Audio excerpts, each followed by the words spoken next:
Aloha, Mr. President.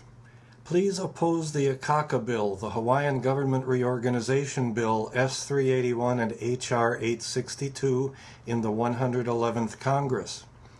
There are many reasons why anybody should oppose it, but here I am appealing specifically to your ideals, your racial background, and your experience in constitutional law. In July 2008, in the shadow of the Berlin Wall, you said, quote, "The greatest danger of all is to allow new walls to divide us from one another, the walls between races and tribes, natives and immigrants, Christian and Muslim and Jew. Those walls cannot stand. These now are the walls we must tear down. Not only have walls come down in Berlin, but they have come down in Belfast, where Protestant and Catholic found a way to live together, and in South Africa, where the struggle of a courageous people defeated apartheid. Sir, the whole purpose of the Akaka bill is to divide the lands and people of Hawaii along racial lines, to declare that the descendants of natives should be a hereditary elite with a racially exclusionary government, walling out all who lack a drop of the magic blood. King Kamehameha III wrote as the first sentence of the first Constitution, 1840, of the multiracial Kingdom of Hawaii. Here's what he said: "God hath made of one blood all races of people to dwell on this earth in unity and blessedness." Why should we now erect a wall of racial separatism here in the land of Aloha where you were born? Sir, you know the historical struggle for identity within the African American community.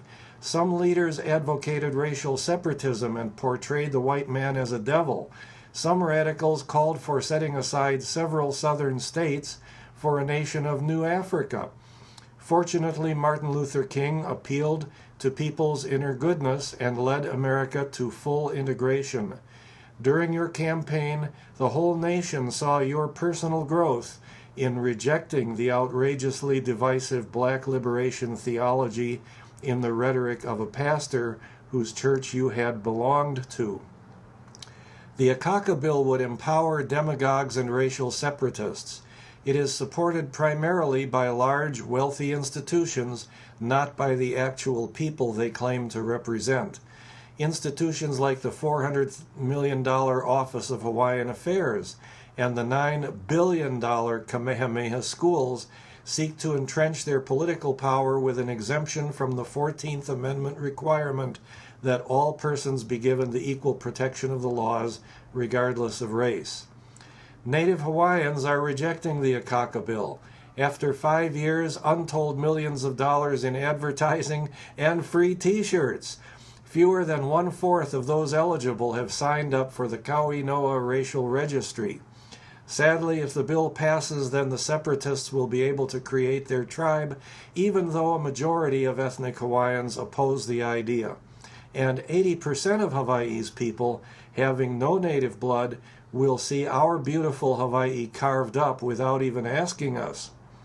Would it be good to round up all 40 million African Americans defined by the one-drop rule and declare that they are a tribe with the power to create a racially exclusionary government and negotiate for money, land, and legal jurisdiction?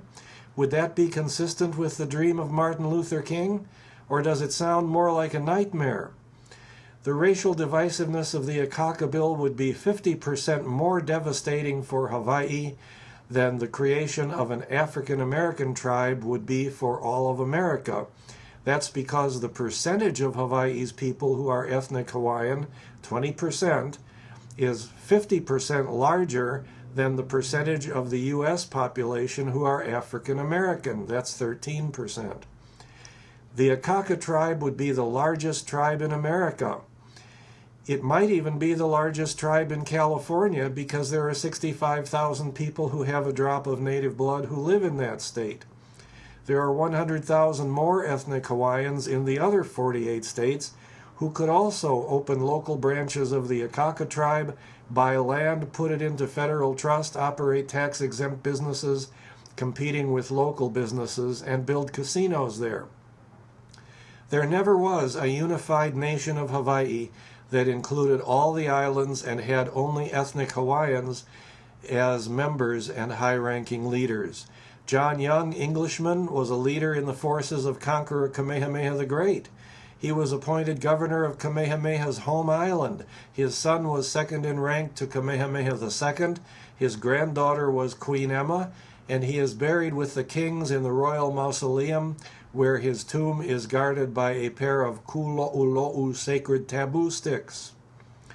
Throughout the kingdom's history, most cabinet ministers, most judges, nearly all department heads, and sometimes 1/4 to 1/3 of the legislators were Caucasian. The majority of the population at the end of the kingdom were Asians working on the sugar plantations or as owners of small businesses.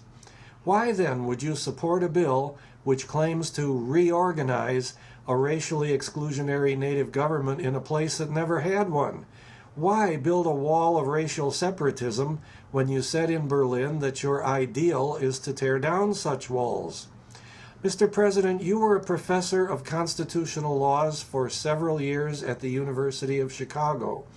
As you know, the Constitution gives Congress the power to recognize Indian tribes that already exist, but not to create new ones out of thin air. The Akaka Bill's theory of the Constitution says Congress has the power to single out any group of so-called indigenous people, one drop of native blood is all it takes, and create a racially exclusionary government for them, empowering that government to negotiate with state and federal governments for money, land, and jurisdictional authority. If such a theory were adopted, then all people of Mexican ancestry, since they have a drop of indigenous Aztec or Mayan blood, would be eligible to create a nation of Aztlan and demand jurisdiction over most of the lands of several southwestern states that formerly belonged to Mexico. The Akaka Bill is opposed by the U.S. Commission on Civil Rights and was labeled unconstitutional by the House Judiciary Committee Subcommittee on the Constitution. Hundreds of articles opposing the bill have been published since 2000. Some supporters of the bill, including Senator Akaka himself and 2 former senators, say the bill provides a path to secession, and there's a clause in the bill which seems to encourage that.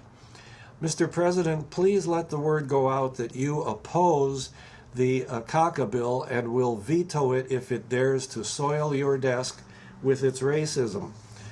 A more detailed open letter, including references to the main points which are presented in this open letter, can be found at the URL on top here, which is tinyurl.com/2A9FQA. That was my book, Hawaiian Apartheid, Racial Separatism and Ethnic Nationalism in the Aloha State. The more extended version of this letter with references and citations is at tinyurl.com/BL9RVV. Mr. President, thank you very much for hearing me. Aloha.